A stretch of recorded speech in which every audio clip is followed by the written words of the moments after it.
Welcome to English literature. Now, this area is prescribed for school assistant English. So, this video will helpful to the students who are going to write a DSC school assistant examination either in Andhra Pradesh state or even in Telangana state.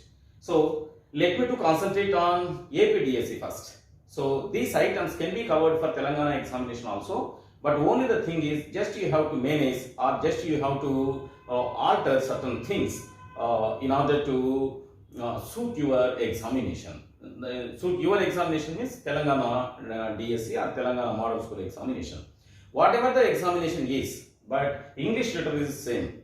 English literature is same. So, what are the things to be asked in the examination? And the things to be covered under the heading literature can be discussed now. As far as AP DSC is concerned, English literature is being allotted 12 marks in the examination. So 12 marks can be awarded for the sake of English literature in 3 areas. The first area is background of English literature. Being a student, being a teacher of English language, when you are about to teach English literature to small children, you must have an awareness regarding background of English literature. So, in general, several students are thinking that literature is completely different from English language. The major difference between English language and literature is language has to be acquired by the aspirant first. Literature can be which are already learned in the area of English language. English language is for the sake of learning purpose. English literature is for the sake of serving purpose or using purpose. Whenever you learn something in English language, if you put the same in the form of stories or in the form of a poem or in the form of an essay or short story, then you are contributing something to the English literature to the field of English literature. So that can be clarified later. So 3 areas can be covered in your examination. The first area is background of English literature. The second area is literary terms of English literature, and the final area is certain works of certain contributors in the field of English for the sake of your examination. Those works might be poems, might be certain prose featured compositional matters, and might be certain short stories and even dramas, novels, etc. Anyhow, let me to explain the background of English literature to be asked in your examination. Actually, according to the paper setter, according to the syllabus designer, these are the things to be aware by the aspirant. So those are poetical types. That means types of poetry. Types of poetry. So you must have awareness regarding several kinds of poetry. So poem is a literary genre, and collection of poems is called poetry. Poetry can be classified into 2 categories according to the opinions that the contributors shared. So those are subjective poetry and objective poetry. If the personal feelings of the contributor are in huge mode in the contribution, then that particular verse or poem is called subjective. So if the contributor witnesses certain things and analyzes without involving his personal opinions, then that is called objective. Subjective poetry అంటే ఏంటి, objective poetry అంటే ఏంటి, పోయిట్రీలో ఉండేటువంటి ఆ రకాలను తెలుసుకునే ముందుగా మనం వాటి గురించి క్లారిటీ తీసుకోవాలి. సో పోయం లేదా వర్స్ అనేటువంటిది మనకు పోయిట్ లేదా పోయిటెస్ ద్వారా క్యాటర్ అవుతుంది కదా. ఎన్ని రకాల పోయిట్రీస్ ఉన్నాయి అనేటువంటివి ఇక్కడ మీరు డిస్కస్ చేయాలా.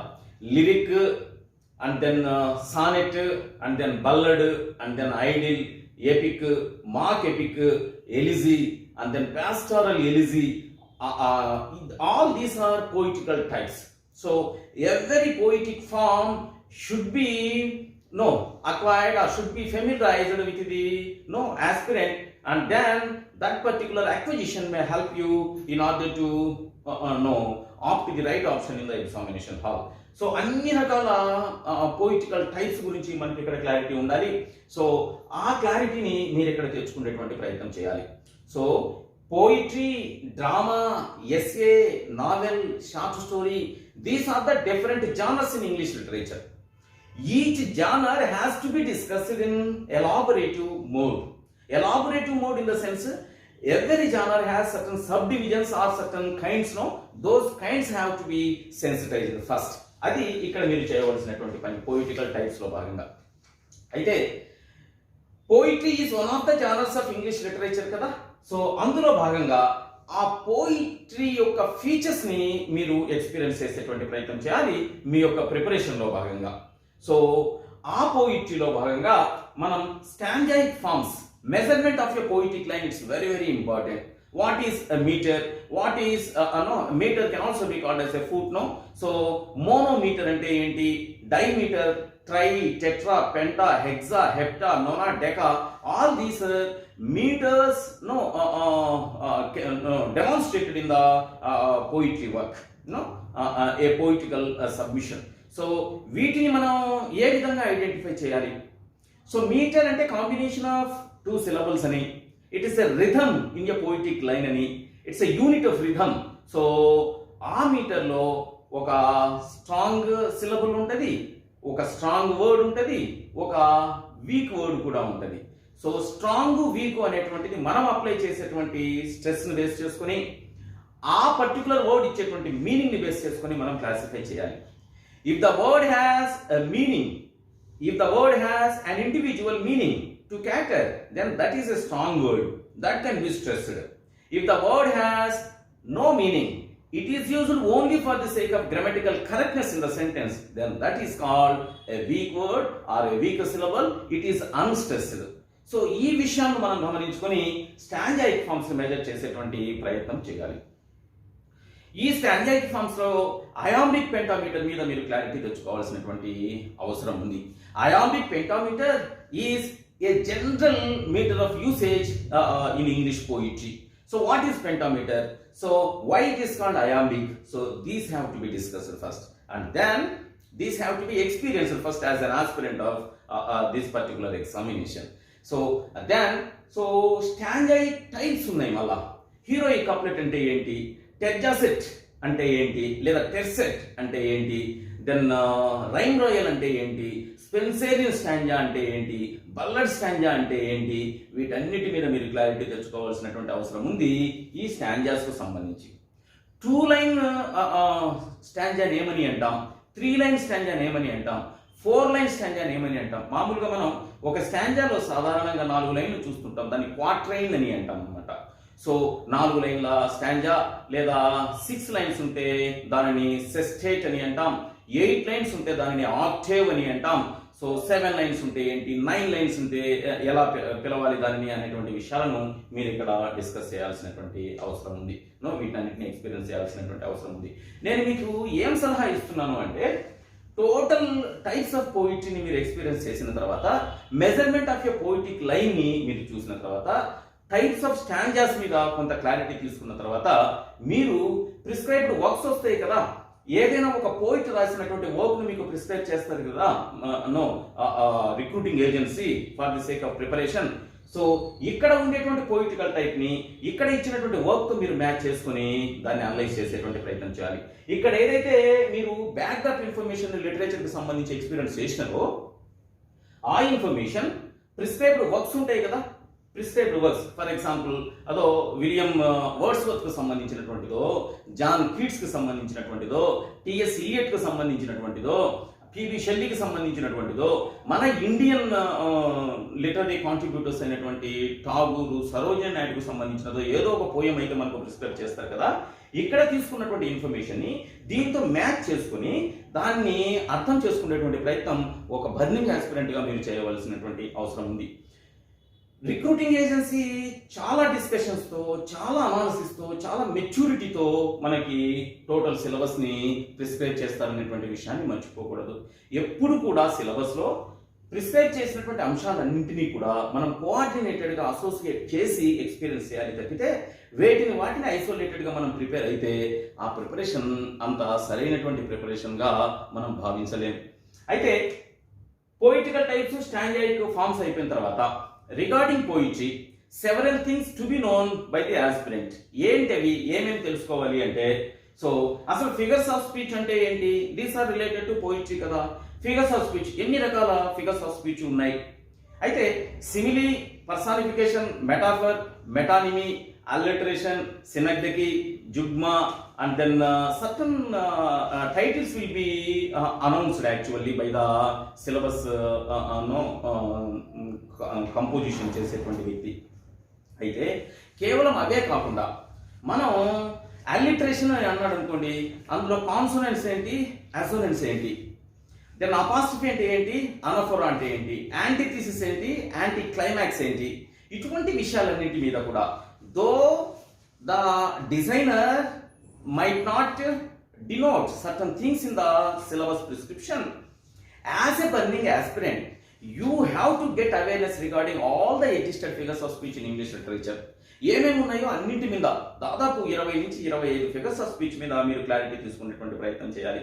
సో నెక్స్ట్ వీడియోలో టోటల్గా ఫిగర్స్ ఆఫ్ స్పీచ్ ఏమున్నాయి ఇంగ్లీష్ లిటరేచర్లో రిగార్డింగ్ పోయిట్రీ, వాటిని నేను మీకు ఇంట్రొడ్యూస్ చేసేటువంటి ప్రయత్నం చేస్తా, ఎక్స్ప్లెయిన్ చేసేటువంటి ప్రయత్నం చేస్తా.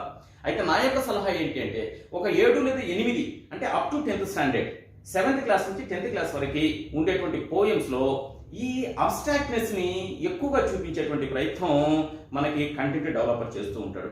అంటే 8th క్లాస్లో, 9th క్లాస్లో, 10th క్లాస్లో those poems might not be accompanied with a picture. ఎందుకు పిక్చర్ లేకుండా పోయమ్స్ ఇస్తారు 8th క్లాస్ నుంచి అంటే, అక్కడ పిల్లవాడి యొక్క grasping levels, understanding levels, thinking నేచర్ని పెంచాలనేటువంటి ఉద్దేశంతో అప్ టు 7th స్టాండర్డ్ అంటే ఆల్మోస్ట్ 12 years వాడికి కాంక్రీట్నెస్ని అందించేటువంటి ప్రయత్నం చేస్తారు పిల్లవాడికి. సో 12 సంవత్సరాల తర్వాత మెచ్యూరిటీ వస్తుంది కదా, లిటరేచర్ మీద లేదా లాంగ్వేజ్ మీద కొంత పట్టు వస్తుంది కదా, ఆ పట్టుని ఎగ్జిక్యూట్ చేయించడానికి, క్లాస్ రూమ్లో ప్రాక్టీస్ చేయించడానికి, వాడిని ఆలోచన చేయించడానికి సాధ్యమైనంత వరకు 8th క్లాస్ నుంచి వచ్చేటువంటి పోయిమ్స్ అన్నీ కూడా పిక్చర్ యొక్క సపోర్ట్ లేకుండానే వస్తూ ఉంటాయి.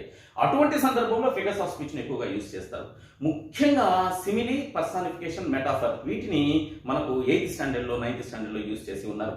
అయితే కేవలం ప్రిస్క్రైబ్ చేసినటువంటి ఫిగర్స్ ఆఫ్ స్పీచ్ను మాత్రమే మీరు తెలుసుకొని పోయినారనుకోండి, రేపటి ఎగ్జామినేషన్లో క్వశ్చన్ ఫ్రేమింగ్ అయితే ఎగ్జాక్ట్గా వాటి మీదనే ఉంటుంది.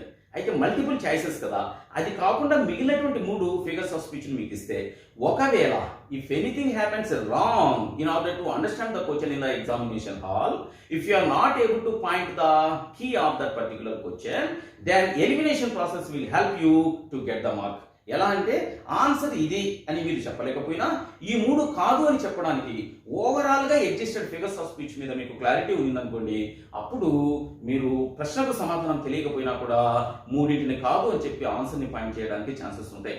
కాబట్టి మల్టిపుల్ చాయిసెస్ ఎగ్జామినేషన్లో you have to learn everything in something. I repeat, you have to learn everything in something. So ఆ సంథింగ్ కిందనే మనం ఫిగర్స్ ఆఫ్ స్పీచ్నో లేకపోతే పొయిటికల్ టైప్స్నో తీసుకుంటాం. వాటికి సంబంధించిన పూర్తి సమాచారాన్ని మీ దగ్గర ఉంచుకునేటువంటి ప్రయత్నం చేయాలి. A little learning is dangerous thing. That's why you should not go with superficial or half hearted preparation. You have to prepare with full concentration and full pledged way. So అది సరైనటువంటి విధానం. సో ఫిగర్స్ ఆఫ్ స్పీచ్ని ఆ విధంగా మీరు experience చేసేటువంటి ప్రయత్నం చేయండి. And then rhyme scheme అనేటువంటి పదాన్ని కూడా యూజ్ చేసి ఉన్నాడు. సో పోయిటిక్ లైన్స్లో చివర మనకు రైమింగ్ వర్డ్స్ ఉంటాయి. So the unit of rhythm which is demonstrated at the end of each poetic line in the verse or poetry can be considered as, ఆ రిథమ్ ని ఏమంటామంటే, రిథమ్ ప్యాటర్న్ ని ఏమంటామంటే rhyme scheme అని అంటాం. Rhyme scheme ని ఏ విధంగా point చేయాలి, అసలు రైమ్ స్కీమ్ నే ఒబే చేయనటువంటి పోయిటిక్ ఎక్స్ప్రెషన్ ని మనం బ్లాంక్ వర్స్ అని అంటాం. The verse are the poetry which does not have rhyme scheme is called blank verse. సాధారణంగా మనం ఎపిక్స్ లో ఇటువంటి బ్లాంక్ వర్స్ రైమ్ స్కీమ్ ని చూసేటువంటి ప్రయత్నం చేస్తాం. జాన్ మిల్టన్ రాసినటువంటి ప్యారడైజ్ లాస్ట్ ఈ బ్లాంక్ వర్స్ లోనే మనకు కనపడుతూ ఉంటది. సో అసలు ఆ రైమ్ స్కీమ్ మీద మనకు క్లారిటీ ఉండాలి. కప్లెట్ కు ఎలా ఉంటది, టెర్జా రిమాండ్ టెర్సెట్ కు ఎలా ఉంటది, ఒకవేళ రైమ్ రాయల్ అయితే దానికి ఎలా ఉంటుంది? సో రైమ్ రాయల్ చజేరియన్ స్టాంజా అని అంటాం. అండ్ దెన్ స్పెన్సేరియన్ స్టాంజాకి అయితే ఏ విధంగా ఉంటుంది? అండ్ దెన్ బల్లడ్ స్టాంజాకి అయితే రైమ్ స్కీము ఏ విధంగా ఉంటుంది? సో సానెట్లో మనకు ఆ సెస్టేట్ ఆక్టేవ్ అనేటువంటి డివిజన్స్ ఉంటాయి కదా, మరి ఆ డివిజన్స్లో రైమ్ స్కీమ్ ఎలా ఉంటుంది? రైమ్ స్కీమ్ ఫాలో కాకపోతే ఏంటి? మనకు ప్రిస్క్రైబ్ చేసినటువంటి వర్క్స్ని అక్కడ తీసుకున్నటువంటి బ్యాక్గ్రౌండ్ ఇన్ఫర్మేషన్తో ఇక్కడ అనలైజ్ చేసేటువంటి ప్రయత్నం చేయాలి మిత్రులారా. ఎటువంటి పరిస్థితుల్లో రైమ్ స్కీమ్ని సపరేట్గా తీసుకొని ఇక్కడ ఇచ్చినటువంటి వర్క్ యొక్క సెంట్రల్ ఐడియాని సెంట్రల్ థీమ్ని సపరేట్గా తీసుకొని మీరు ప్రిపేర్ అయితే మనం 100% కాంట్రిబ్యూషన్ ఇన్వాల్వ్మెంట్ ఎగ్జామినేషన్ హాల్లో ఇవ్వలేకపోవచ్చు. సో దయచేసి you have to get knowledge regarding rhyme scheme and then that has to be implemented and executed and even experienced in the given works. ఆ విధంగా అయితేనే అది సరైనటువంటి ప్రిపరేషన్ అవుతుంది. సో ఆ విధంగా పోయిట్ని మీరు ప్రిపేర్ కావాల్సినటువంటి అవసరం ఉంటుంది. As far as drama is concerned, several dramatic types were flourished in the field of English literature కదా. మరి ఏమేం డ్రామాస్ ఉన్నాయి, అసలు ట్రాజడీ అంటే ఏంటి, కామెడీ అంటే ఏంటి, ఈ రెండింటిలో ఏది ముందు వచ్చింది? ఇప్పుడు కామెడీకి సంబంధించి రాయిస్టర్ డాయిస్టర్, సో అది మొట్టమొదటి ఎగ్జిస్ట్ అయినటువంటి డ్రామాటిక్ టైపు. ఆ తర్వాత ట్రాజడీ వచ్చింది. సో ఈ విధంగా గోర్బడక్ అనేటువంటి ట్రాజడీని మనం ఫస్ట్ ట్రాజడీగా చెప్పుకుంటాం. సో ఫారెక్స్ అండ్ పోరెక్స్ అనేటువంటి దానికి బై నేమ్ కూడా ఉంది అనమాట. సో ఎనీహౌ అంత డెప్త్లోకి మీరు వెళ్ళకపోయినా కూడా సో ట్రాజడీ అంటే ఏంటి, కామెడీ అంటే ఏంటి, 3 యూనిటీస్ అంటే ఏంటి, ఒక డ్రామాకు సంబంధించినటువంటి time, place and then action, theme of action, ఈ మూడింటిని ఎక్స్ప్లెయిన్ చేసేటువంటి దాన్ని 3 యూనిటీస్ అని అంటాం. క్లాసికల్ డ్రామాటిస్ట్ ఏం చెప్పినారు? Actually dramatic form is not the form of English. It was almost migrated by some other languages, particularly Greek నుంచి మనకు ఈ డ్రామాటిక్ టైప్స్ ని మైగ్రేట్ చేసుకున్నాం. సో వాటి నుంచి వచ్చినటువంటి వాటిని ఇంగ్లీష్ లిటరేచర్ లో మనం ఇన్వాల్వ్ చేసుకుని ఈ డ్రామాటిక్ ఎగ్జిబిషన్ అనేది మన కాంట్రిబ్యూటర్స్ చేసినారు కదా.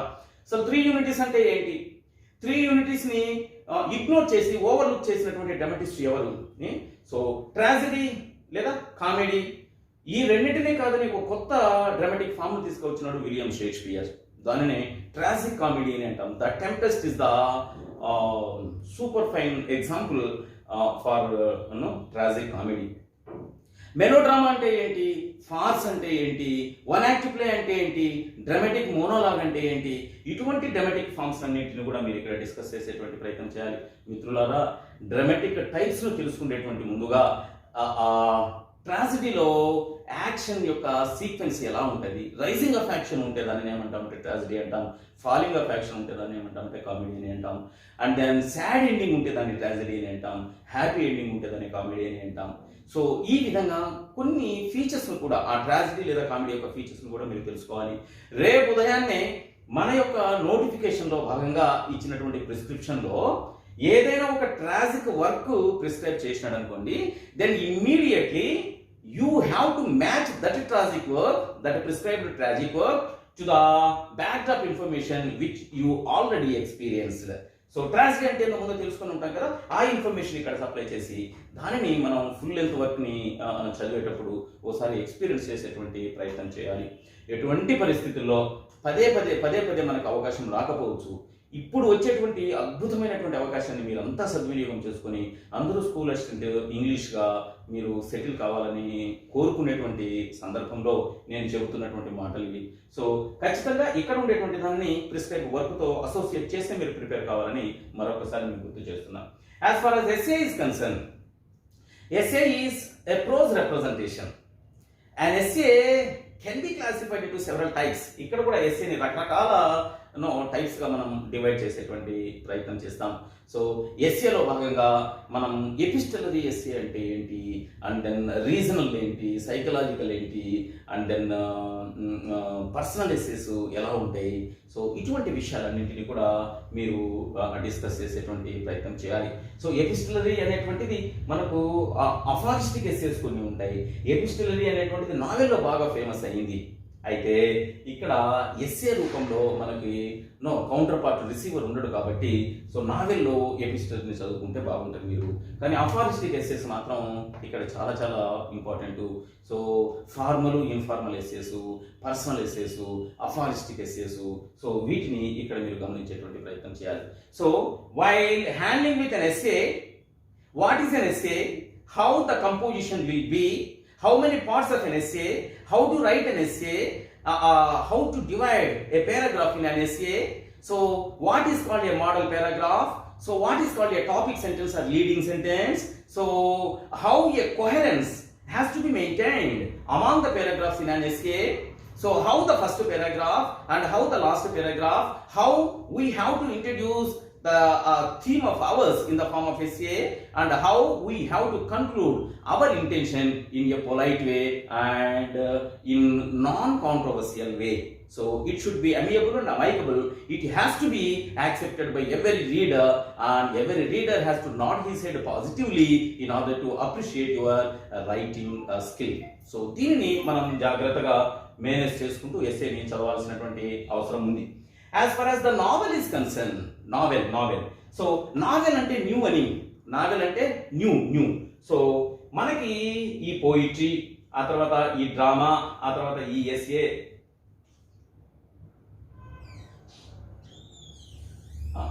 వీటి తర్వాత వచ్చినటువంటిదే novel. So novel is a pocket theatre అని క్రాఫోర్డ్ చెప్తారనమాట. మ్యారీ క్రాఫోర్డ్ ఏమంటాడంటే novel is a pocket theatre. That means so drama is for demonstration, novel is for reading purpose. So ఇక్కడేమో ఇక్కడ క్యారెక్టర్స్ ఉంటాయి, ఇక్కడ క్యారెక్టర్స్ ఉంటాయి, ఇక్కడ డైలాగ్స్ ఉంటాయి, ఇక్కడ డైలాగ్స్ ఉంటాయి, ఇక్కడ డైలాగ్స్ ఓరల్ ఫామ్లో ఉంటాయి, ఇక్కడ డైలాగ్స్ రిటర్న్ ఫామ్లో ఉంటాయి.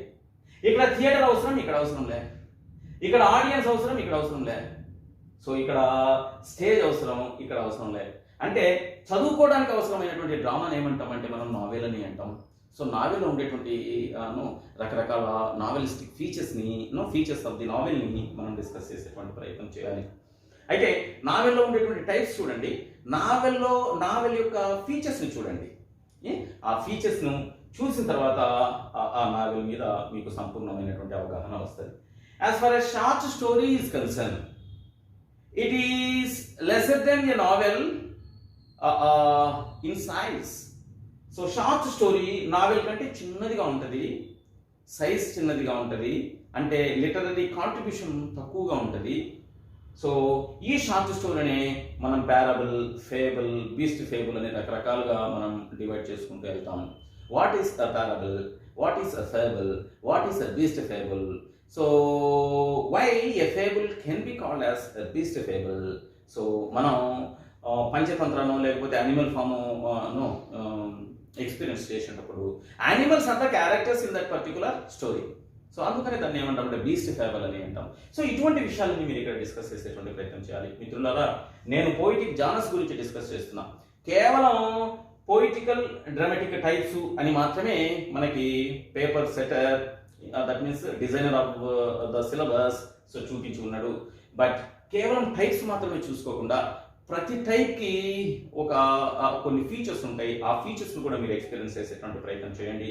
వీలైతే దానికి ఒక ఎగ్జాంపుల్ని కూడా పెట్టుకొని ఉండండి. And then essay, novel, short స్టోరీని కూడా అదే పర్స్పెక్టివ్లో మీరు చూసేటువంటి ప్రయత్నం చేయండి. సో వాటికి సంబంధించినటువంటి కైండ్స్, వాటి యొక్క ఆరిజిన్, వాటి యొక్క స్ట్రక్చర్, ఆ పర్టికులర్ ఫీల్డ్లో రినౌండ్ ఫెసిలిటేటర్, రినౌండ్ కాంట్రిబ్యూటర్ ఎవరైతే ఉంటారో సో వాళ్ళ మీద కూడా కొంచెం దృష్టి పెట్టేటువంటి ప్రయత్నం చేయండి. So on the whole, after completion of this particular literary background experience, you have to move with the prescribed works. ఈ వర్క్స్ దగ్గరికి వెళ్ళాలి. ఈ వర్క్స్ దగ్గరికి వెళ్ళి వీటితో మనం కంపేర్ చేసేటువంటి ప్రయత్నం చేసి మీరు ఇంకొంచెం వెల్ వర్స్ కావాల్సినటువంటి అవసరం ఉంది. సో ఇది బ్యాక్గ్రౌండ్కు సంబంధించినటువంటి ఇన్ఫర్మేషన్. సో నేను మళ్ళా పోయిటికల్ టైప్స్ మీద, డ్రామాటిక్ టైప్స్ మీద మీకు ఎక్స్క్లూజివ్ వీడియోని తయారు చేసేటువంటి ప్రయత్నం చేస్తా. అప్పుడు మీరు ఒక్కొక్కదాన్ని ఎక్స్పీరియన్స్ చేయొచ్చు. ఇప్పుడు లిటరేచర్లో ఏముంటాయి అనేటువంటి డిస్కషన్లో ఉన్నాం మనం. As far as literary terms are concern, English లిటరేచర్లో మీరు యూజ్ చేసేటువంటి టర్మ్స్ ఏంటేంటి అనేటువంటి విషయాలను కూడా, అంటే రేపు ఉదయాన్నే మీరు టీచర్ అయిన తర్వాత, when you become a teacher, when you are about to teach English literature to the budding aspirants, you must have certain awareness or familiarity regarding literary terms కదా. అప్పుడు మాత్రం మీరు కంఫర్ట్గా ప్రిస్క్రైబ్డ్ లెసన్ని పిల్లలకి టీచ్ చేయడానికి అవకాశం ఉంది. సో అందుకని లిటరరీ టర్మ్స్ మీద అవగాహన పెంచుకోవాలి. Intention should be understood, not the word and their literal meaning. ఇక్కడ ఇచ్చినటువంటి టర్మ్స్ మాత్రమే చూసుకొని పోయేటువంటి ప్రయత్నం చాలా మంది మిత్రులు చేస్తున్నారు. అలా చేయకూడదు. దాని యొక్క దాన్ని ప్రిస్క్రైబ్ చేయడానికి మన యొక్క రిక్రూటింగ్ ఏజెన్సీ ఇంటెన్షన్ని కూడా మనం అర్థం చేసుకునేటువంటి ప్రయత్నం చేయాలి. సో ఇక్కడ parallelism, prologue, epilogue, setting, plot, character, metre, diction, imagery, prosody, epic, mock epic, choreography, conflict, criticism, narration, classic, chorus, theatre, feminism, soliloquy, folklore, empathy and sympathy లాంటి పదాలు ఇచ్చినారు. మరికొన్ని కూడా ఈ లిస్టులో లేనటువంటి పదాలను కూడా రేపు మనకు ఎగ్జామినేషన్లో కనపడడానికి ఛాన్స్ ఉంటుంది. లిటరరీ టర్మ్స్ అనేటువంటిది మనం we have to consider as an authentic declaration, not the given words. So వీటిని కాదు, వీటిని చూసుకోవాలి. సో ఇప్పుడు ఫర్ ఎగ్జాంపుల్ ఒక డ్రామానే తీసుకుందాం. సో ఆ పోయిట్రీలో అయితే డివిజన్ ఆఫ్ ఎ పోయంని క్యాంటో అని అంటాం. If the poem is very big, if the poem is lengthy, so the major division of a poem is called canto. As far as drama is concerned, act ani antam, and then as far as novel is concerned, plot ani antam. So మళ్ళా further గా డ్రామాలో acts ఉంటాయి, acts లో scenes కూడా ఉంటాయి. So వీటన్నిటి మీద అవి చెప్పలేదు కదా సిలబస్ లో అనడానికి లేదనమాట. ఈ హెడ్డింగ్ ను, ఆ హెడ్డింగ్ కు సంబంధించినటువంటి టోటల్ బ్యాక్గ్రౌండ్ ఇన్ఫర్మేషన్ ని మీరు ఎక్స్పీరియన్స్ చేయాలి తప్పితే లిటరల్ గా ఏదైతే మనకు కంపోజిషన్ లో కనపడుతుందో దాని మీదనే మీరు ఫోకస్ చేసినారనుకోండి, so it may not give a fruitful result to you అనేటువంటి విషయాన్ని గుర్తుపెట్టుకోండి. So parallelism usage certain opinions in a sentence parallelly. Prologue, epilogue, these are the functions and customs of writing a novel. So ముఖ్యంగా వీటిని మనం dramas లో కూడా చూడడానికి chances ఉన్నాయి. ఇప్పుడు TS Elliot murder of cathedral ని మనం చూసేటప్పుడు ఖచ్చితంగా ఈ ఎపిలాగ్ కి సంబంధించినటువంటి ఇన్ఫర్మేషన్ డిస్కస్ చేయకుండా మనం ముందుకు వెళ్ళడానికి ఛాన్స్ లేదు. As for as setting is concerned, so the total atmosphere which has to be set in order to perform a particular literary contribution, దాన్ని ఏమంటామంటే సెట్టింగ్ అని అంటాం అనమాట. ఈ సెట్టింగ్ లో భాగంగా సో ఒక నావెల్ అయితే characters and then dialogues and then plots, వీటిని అన్నింటినీ ఒక సరైనటువంటి క్రమంలో అమర్చుకోవాల్సినటువంటి అవసరం ఉంది. దాన్ని మనం సెట్టింగ్ గా డిస్కస్ చేస్తాం. సో మళ్ళా ఈ ఒక్కొక్క టర్మ్ మీద నేను వీడియో చేసినప్పుడు మీకు ఇంకొంచెం క్లారిటీ వస్తుంది. మనం ఆల్రెడీ చెప్పుకున్నాం, a small piece of story with coherence. That means by maintaining coherence with other plots. Plot a plot ఆ ప్లాట్ డిఫరెంట్ కాకుండా ఒక plot means a short story or a short theme. It has to be maintained certain coherence with the other plots in the novel. So ఆ చిన్న స్టోరీని మనం ఏమంటున్నామంటే plot అని అంటున్నాం. So plot అనేటువంటిది ఒక చిన్న థీమ్ ని రిప్రజెంట్ చేస్తుంది అనేటువంటి విషయాన్ని మీరు మర్చిపోకూడదు. చూడండి, ఎస్ఏలో మనం నెంబర్ ఆఫ్ పారాగ్రాఫ్స్ చూస్తాం కదా, ప్రతి పారాగ్రాఫ్ ఒక ఇండివిజువల్ థీమ్ ని అది డీల్ చేసేటట్టు ఉండాలి. ప్లాట్ కూడా నావెల్లో ఒక ఇండివిజువల్ థీమ్ ని ఎక్స్ప్రెస్ చేసే విధంగా ఉండాలి. అయితే ఇక్కడ పారాగ్రాఫ్ కు మరో పారాగ్రాఫ్ కి, ఇక్కడ ప్లాట్ కి మరో ప్లాట్ కి ఖచ్చితంగా లింకేజ్ ఉండాలి, అసోసియేషన్ ఉండాలి. Then only the reader can comprehend the total intention of yours. అలా కాకుండా ఇండివిజువల్ గా ఫ్రాగ్మెంట్స్ గా ఎలా అంటే అలా మనం ఎస్ఏలో పారాగ్రాఫ్స్ ని అంటే నావెల్లో ప్లాట్స్ ని మనం ఇంట్రడ్యూస్ చేసుకుంటూ వెళ్ళామనుకోండి, ఖచ్చితంగా రీడర్ అర్థం చేసుకోవడానికి సఫర్ అవుతాడు కదా. ఆ ఇంటెన్షన్ ని మీరు అర్థం చేసుకోవాలి తప్పితే జస్ట్ ప్లాట్ అంటే మీరు ఒక డెఫినేషన్ తీసుకొని పోయేటువంటి ప్రయత్నం చేయకూడదు. రేపు నావెల్ ఒకటి ఏదైనా ప్రిస్క్రైబ్ చేసినాడు అనుకోండి, ఆ నావెల్లో ప్లాట్ని మీరు ఐడెంటిఫై చేయగలగాలి. ఆ ప్లాట్కు మరో ప్లాట్కు ఏ విధంగా అసోసియేషన్ ఉందో గుర్తించగలగాలి. ప్లాట్లో ఏ ఫార్మాలిటీస్ని పారామీటర్స్ని ఒబే చేసినాడో ఒక్కసారి గమనించాలి. ఏ క్యారెక్టర్స్ మధ్య ఆ ప్లాట్ నడిచింది, మళ్ళా అదే ప్లాట్ ఇంకొక ప్లాట్తో అసోసియేషన్ ఉన్నప్పుడు ఖచ్చితంగా ఈ క్యారెక్టర్స్ మళ్ళీ అక్కడికి రావడానికి కూడా ఛాన్సెస్ ఉన్నాయి. ఇటువంటి చిన్న చిన్న విషయాన్ని మీరు గమనించాలి. As far as the character is concern, either the drama or the novel can be operated with the support of certain characters. So ఆ క్యారెక్టర్స్ని మనం రోల్స్ అని అనవచ్చు. ఆ క్యారెక్టర్స్ యొక్క ఇన్వాల్వ్మెంట్ కాంట్రిబ్యూషన్తోనే డ్రామా కానీ నావెల్ కానీ ముందుకెళ్ళేటువంటి ప్రయత్నం చేస్తుంది. ఇందులో ప్రొటాగనిస్ట్ అంటే ఎవరు, యాంటాగనిస్ట్ అంటే ఎవరు, సపోర్ట్ క్యారెక్టర్స్ ఏమేమి ఉంటాయి, ఇటువంటి విషయాలను కూడా మీరు జాగ్రత్తగా గమనించాలి. సో ఆ మెయిన్ క్యారెక్టర్కి సంబంధించినటువంటి విషయం. అయితే ఇక్కడ మీరు రేపటి ఎగ్జామినేషన్లో ప్రిపేర్ అవుతున్నప్పుడు మాస్క్ అని ఒక డ్రామాటిక్ ఫామ్ ఉంది. సో ఆ మాస్క్లో ఎన్ని క్యారెక్టర్స్ ఉంటాయి, వన్ యాక్ట్ ప్లేలో ఎన్ని మెయిన్ క్యారెక్టర్స్ ఉంటాయి, అంటే కేవలం character is a role either in the drama or in the novel అని మాత్రమే తెలుసుకోకుండా, so the number of characters in one act play or playlet and number of characters in either the dramatic monologue or even masque. So masque అనేటువంటి dramatic ఫామ్లో, అంటే ఏ dramatic ఫామ్లో లేదా ఏ type of నావెల్లో ఎన్ని characters total length of that particular literary వర్క్ని decide చేస్తాయి అనేటువంటి విషయంలో మీరు అట్లా అనలైజ్ చేయాలి. సో జస్ట్ క్యారెక్టర్ అని కాకుండా. And meter, yes, it is a poetic measurement. మనం ఆల్రెడీ డిస్కస్ చేసినాం. When you are about to measure a poetic line, you must have knowledge regarding a meter. With the support of meters present in a poetic line, we can measure it. So దాన్ని base చేసుకుని మనం pentameter అని అన్నాం అనుకోండి. Pentameter means it is a 5 metre poetic line with 10 syllables. So and then alexandrine అని అన్నాం అనుకోండి. అలెగ్జాండ్రైన్ ఇదో 6 feet లైన్, అది 6 feet లైన్ విత్ 12 syllables అనేటువంటి విషయాన్ని మీరు ఆ విధంగా దీన్ని గమనించేటువంటి ప్రయత్నం చేయాలి. అండ్ దెన్ ఒక మీటర్లో స్ట్రాంగ్ మరియు వీక్ సిలబుల్స్ లేదా వర్డ్స్ ఉంటాయని చెప్పినాం కదా. సో ముందు వీక్ వస్తుందా లేకపోతే ముందు స్ట్రాంగ్ వస్తుందా, సో దేన్ని ఏది ఫాలో అవుతుంది అనేటువంటి విషయాల మీద కూడా మీరు క్లారిటీ తీసుకునేటువంటి ప్రయత్నం చేయాలి. The stuff of the contributor, the stuff of the literary contributor can be decided the measurement he used in the poetic line. మనము రాస్తాం, మనం కూడా కొన్ని పోయమ్స్ రాయవచ్చు కొంత రైమింగ్ని మెయింటైన్ చేసుకుంటూ. సో కొంత బియాండ్ ఆఫ్ విజువలైజేషన్ కొంత థీమ్ని తీసుకుని మనము రాయవచ్చు. బట్ ఖచ్చితంగా పోయిటిక్ లైన్ యొక్క ప్రజెన్స్లో మనకు ఒక ఎక్స్పీరియన్స్డ్ కాంట్రిబ్యూటర్కి తేడా తెలుస్తుంది అనమాట. Why John Keats, why William Wordsworth, why remaining persons were not at all elevated in English literature అని మీరు చూస్తే వాళ్ళ పోయిటిక్ ప్రజెంటేషన్కి వీళ్ళకి చాలా తేడా ఉంటుంది. అందుకే కనపడడం లేదు. ఆల్ఫ్రెడ్ టెనిసన్ విక్టోరియన్ పీరియడ్లో, విలియం వర్డ్స్వర్త్ రొమాంటిక్ పీరియడ్లో ఇద్దరి కాంట్రిబ్యూషన్ ఉంది. అయితే అతని కాంట్రిబ్యూషన్కి ఇతని కాంట్రిబ్యూషన్కి ఎంత తేడా వస్తుంది?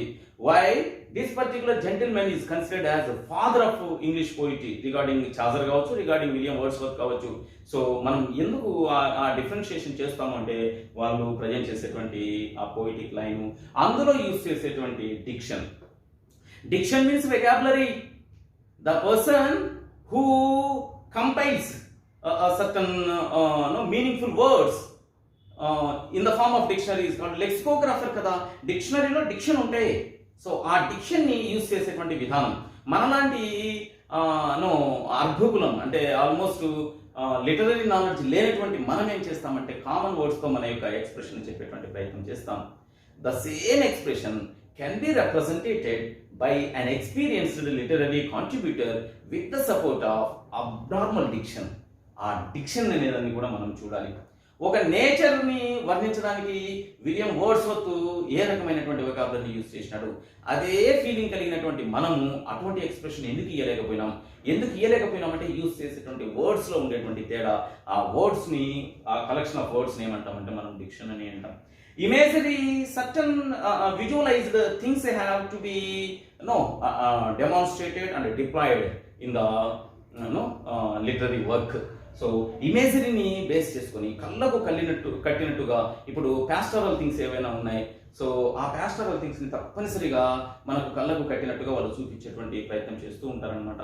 సో అదో గ్రూప్స్ కానీ, లేకపోతే ఇంకేదో ఫారెస్ట్ కానీ, ఇంకేవో అనిమల్స్ కానీ, లేకపోతే కొన్ని ల్యాండ్ ఫామ్స్ కానీ వాళ్ళు వర్ణించినంతగా మనం వర్ణించలేకపోవచ్చు. సో అదంతా కళ్ళకు కట్టినట్టుగా చూపించేటువంటి ఆ స్కిల్ని మనం ఇమేజరీ అని అంటాం. Prosody is the musical language of a poem. So ఇందులో మనకి స్ట్రెస్ వస్తుంది, ఇంటోనేషన్ వస్తుంది, మీటర్ వస్తుంది, అండ్ దెన్ ఇమేజరీ వస్తుంది, డిక్షన్ వస్తుంది, రైమ్ స్కీమ్ వస్తుంది. వీటన్నిటిని కలిపి మనం ఏమంటామంటే ప్రొజోడీ అని అంటాం. ఎపిక్ అంటే it is a poetic form, it's a poetic type actually. ఓకేనా? So the lengthy poem with up to 12 books length. ఎన్ని బుక్స్ మనము ఎపిక్లో the maximum books assigned to write an epic is 12 books అన్నమాట. So ఆ 12 పుస్తకాలలో రాయగలిగేటువంటి అతి పెద్ద పోయంని మనం ఏమంటామంటే ఎపిక్ అని అంటాం. అండ్ దెన్ దాని మీద వేసేటువంటి సెటైర్ని మనం ఏమంటామంటే మాక్ ఎపిక్ అని అంటాం. So Alexander Pope is considered as the prince of the master of so mock epics అనమాట. The rape of the lock is the fine example mock epic. ఇటువంటి విషయాలన్నింటినీ మనం backup information just literal meaning మాత్రమే తీసుకుని దయచేసి వెళ్ళగాకండి రేపటి ఎగ్జామినేషన్కి. నేను చెప్పినటువంటి అనాలిసిస్ని మీరు చేస్తే రేపటి ఎగ్జామినేషన్లో వర్కౌట్ అయినా కాకపోయినా పోస్ట్ మాత్రం వస్తుంది. ఎందుకంటే లిటరేచర్ మీద మీకు ఉండేటువంటి ఆ ఫెమిలియారిటీ రేపు ఎగ్జామినేషన్ హాల్లో ఒక ధైర్యాన్ని ఇస్తుంది అనమాట. 10వ తరగతి పిల్లలకి మనం చేసినటువంటి అనాలిసిస్ అంత అవసరం ఉండకపోవచ్చులే, కానీ పేపర్ సెటర్కి మాత్రం ఆ ఎక్స్పెక్టేషన్ ఉంటుంది, మర్చిపోగాకండి. కేవలం word to word, sentence to sentence నేర్చుకొని వచ్చినటువంటి వాళ్ళకి రేపు ఎగ్జామినేషన్ హాల్లో అంత కంఫర్ట్గా ఉండకపోవచ్చు. కొరియోగ్రఫీ, డ్యాన్స్, మ్యూజిక్, సాంగ్స్ వీటి యొక్క కాంబినేషన్ని మనం కొరియోగ్రఫీ అంటాం. ఈ కొరియోగ్రఫీ డ్రామాస్లో కనపడుతుంది, పోయమ్స్లో కనపడుతుంది. సో ఒక్కసారి కొరియోగ్రఫీ మీద ఎన్ని రకాల కొరియోగ్రఫీ. సో బల్లడ్ అనేటువంటి దాన్ని మనం ఏ సాంగ్ ఆఫ్ పోయం అని అంటాం. Ancient form of poetic English poetry కదా. సో సానెట్ ఎలా ఉంటుంది, బల్లడ్ ఎలా ఉంటుంది, అండ్ దెన్ లిరిక్ ఎలా ఉంటుంది. సో అక్కడ లైర్ని, ఇక్కడ బల్లడ్లో అయితే మనం హ్యాపీని, మ్యూజికల్ ఇన్స్ట్రుమెంట్స్ని యూజ్ చేస్తాం. సో ఆల్మోస్ట్ పాడుతూ డ్యాన్స్ వేస్తూ పోయేటువంటి పోయంగా మనం బల్లడ్ గురించి చెప్పుకుంటాం కదా. సో అటువంటి సందర్భాలలో మనకు కొరియోగ్రఫీ గురించి వచ్చింది.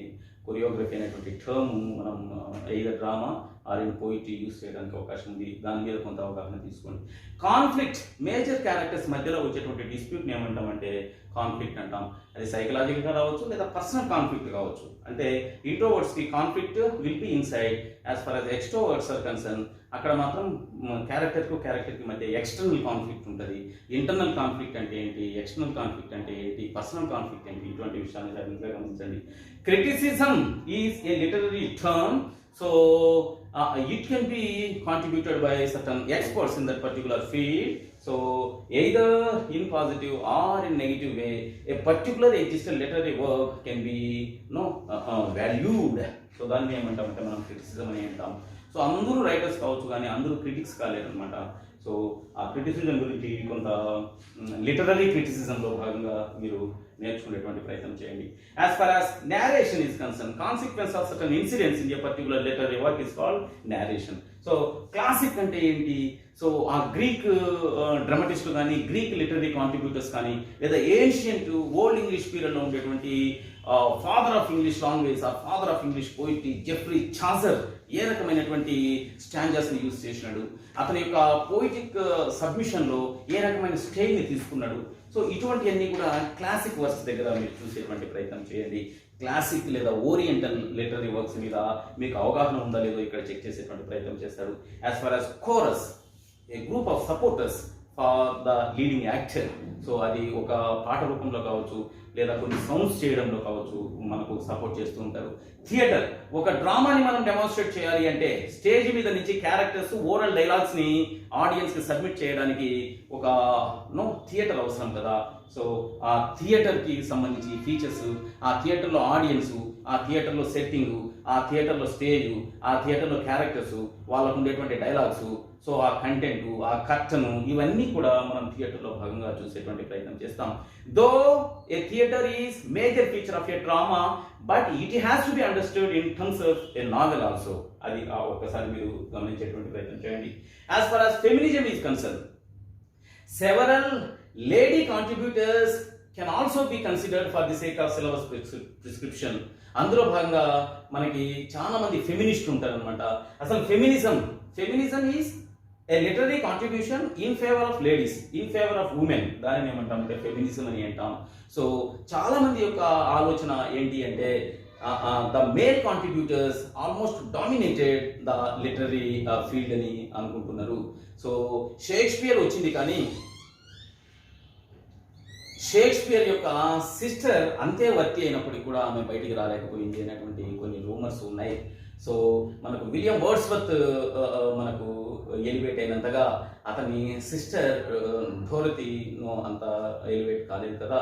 సో చాలా మంది కాంట్రిబ్యూటర్స్, లేడీ కాంట్రిబ్యూటర్స్, సో ముఖ్యంగా రొమాంటిక్ పీరియడ్లో వాళ్ళ యొక్క ఎలివేషనే కనపడట్లే. సో దాని విషయాన్ని మనం డిస్కస్ చేస్తూ ఫెమినిజంని చూడాలి. Soliloquy is a particular dialogue which can be operated by one character internally. There is no external utterance regarding soliloquy. External utterance in the sense the character can speak himself, but what he spoke out can't be heard by the audience. తన మనసులో ఉండేటువంటి ఆలోచనలను తనతోనే పంచుకునేటువంటి దానిని ఏమంటామంటే సాలిలాక్వీని అంటాం. So Sophocles రాసినటువంటి Oedipus Rex, అందులో I Oedipus all men called great in the world అని ఒక సాలిలాక్వీ చెప్పుకుంటూ వెళ్ళిపోతుంటాడు అనమాట. సో అట్లనే హ్యామ్లెట్లో కూడా చాలా సాలిలాక్వీస్ మనకు కనపడుతూ ఉంటాయి. సో అవి క్యారెక్టర్ యొక్క ఇంటర్నల్ మర్మరింగ్స్ అనవచ్చు, లేకపోతే అటరెన్సెస్ అనవచ్చు. సో డ్రామా కదా అది, వాడు లోపల మనసులో ఏమనుకుంటున్నాడో ఆడియన్స్ తెలుసుకోవాలనేటువంటి ఉద్దేశంతో స్టేజ్ మీద ఉండేటువంటి క్యారెక్టర్స్ వినపడినట్టు డంబుగా ఉంటారు వాళ్ళు, మ్యూట్గా ఉంటారు వాళ్ళు. అయితే ఇతను చెప్పినటువంటి ఆ అటరెన్స్ ఆడియన్స్ అర్థం చేసుకొని, ఓహో ఇతని మనసులో ఇది జరుగుతోంది కదా అని అర్థం చేసుకోవడానికి మనకు సాలిలాక్వీ ఉపయోగపడుతుంది. It is A dialogue in either the drama or a novel. Empathy, sympathy, so considering the emotions and understanding the personal feelings of a character, that means our counterpart to దానిని empathy అని పిలుస్తాం. So మనము ఎదుటి వ్యక్తి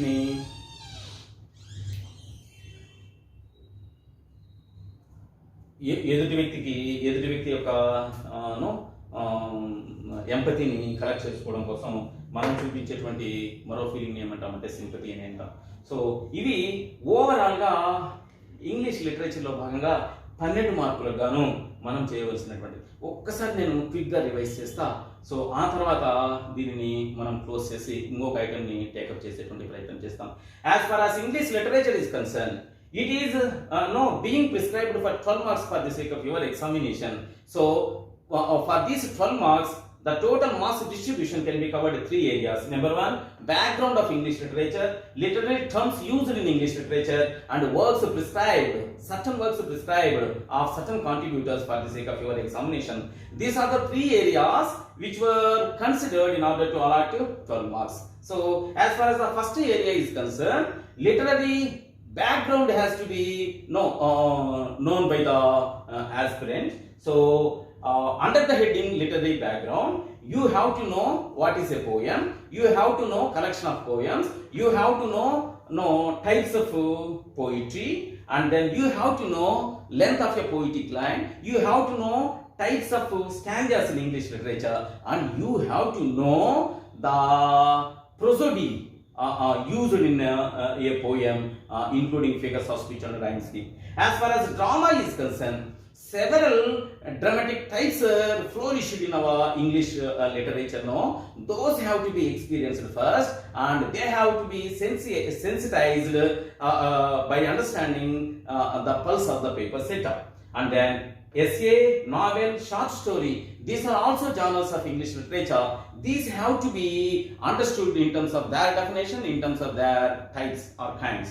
As far as literary terms are concerned, several poetic genres can be used in the society in order to read or in order to experience. There, while promoting these poetic genres in the society, you have to get connected with a certain phraseology which is connected to them. So poetry, as far as poetry is concerned, in poetry, so there must be meter, diction, imagery, prosody, epic, mock epic, choreography, even chorus. These are all the things which have to be experienced while getting awareness regarding poetry. So poetry terms, poetry literary terms, and then novel literary terms, drama literary terms, short story literary terms. So these have to be divided like this. So all these literary terms have to be divided according to the poetic genres, and you have to get an idea over prescribed works after notification. So after releasing a notification, these works have to be studied by consulting their background information and by getting familiarity over literary terms used in those genres. Okay, this is a small analysis regarding English literature. So I hope this analysis may help you in order to get a good score in the examination, and even it can helpful to design your preparation process. If you have any sort of doubt regarding English literature, its preparation process, just drop a comment under this video. If I am not able to give reply in the form of textual message, I can make another video in order to nullify your doubt. Okay, thank you very much and have a good future.